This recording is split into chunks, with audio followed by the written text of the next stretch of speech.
Olá, boas-vindas a esta nossa análise visual. Hoje a gente vai colocar o chapéu de detetive gramatical para tentar desvendar aquele código famoso e, vamos confessar, muitas vezes bem confuso da concordância nominal no português. Sabe aquelas regrinhas que dão todo o sentido e a harmonia para as nossas frases? Pois é, chegou a hora de investigar isso a fundo. Bora lá? A nossa investigação está dividida em 5 partes bem lógicas e super fáceis de acompanhar. Primeiro, o básico da concordância. Depois, o grande embate entre adjetivo e advérbio. Na sequência, vamos olhar de perto o esquadrão das palavras anexo, mesmo, próprio e kit. Avançando, temos as regras para quando precisamos qualificar vários substantivos de uma vez.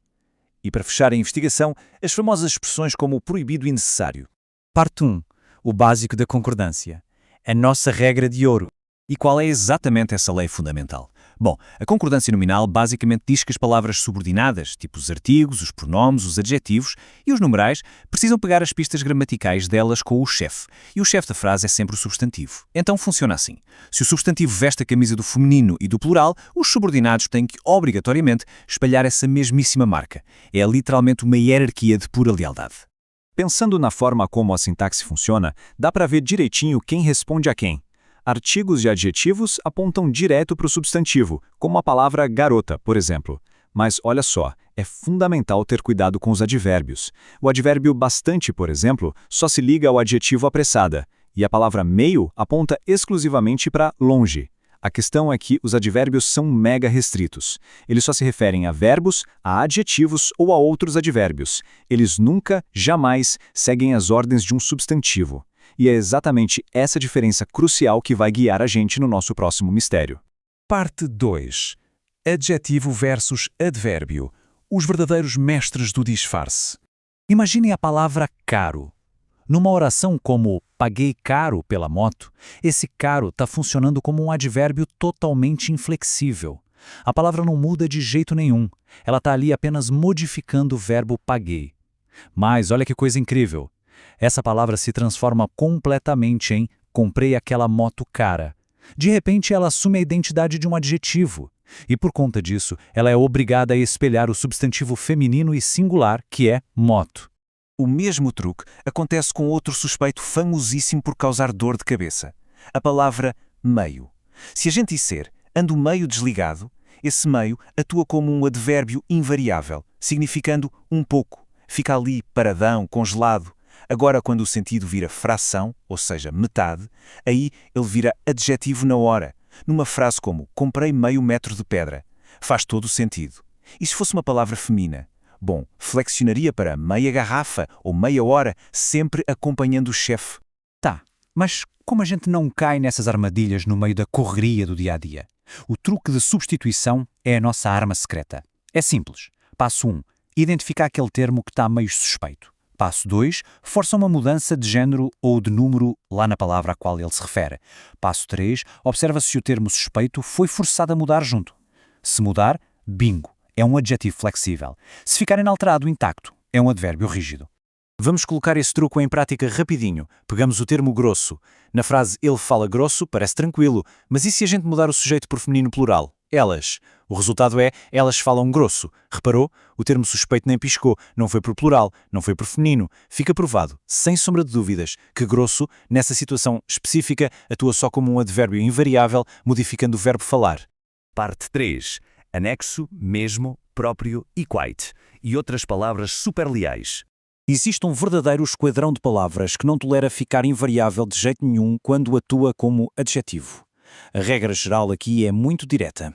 Termos como anexo, obrigado, mesmo, próprio, incluso e kit precisam obrigatoriamente flexionar para concordar com o nome a que se referem.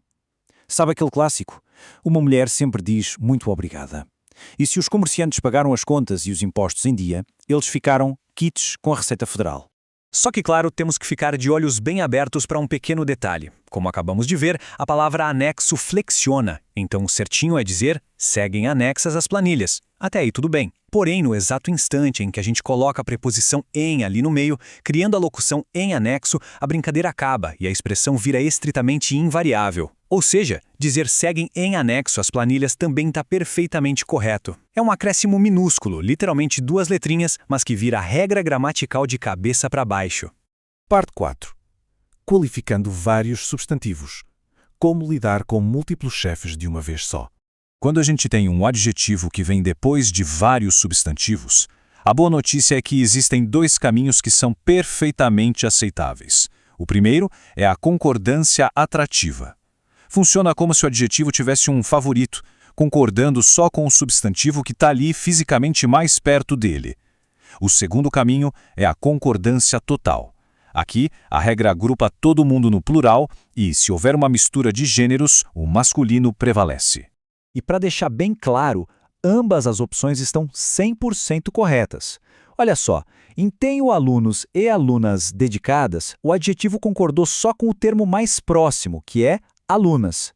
Já na opção tenho alunos e alunas dedicados, a escolha foi pela concordância total, englobando ambos no plural masculino. É literalmente uma questão de estilo. Quem está escrevendo tem todo o poder de escolher qual vertente prefere seguir.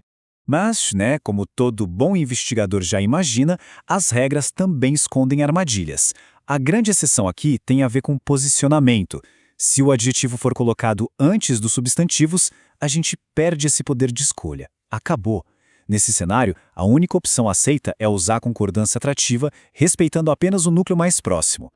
Parte 5. Expressões como proibido e necessário. A famosa regra do artigo. Vamos testar os instintos antes de revelar a regra de fato.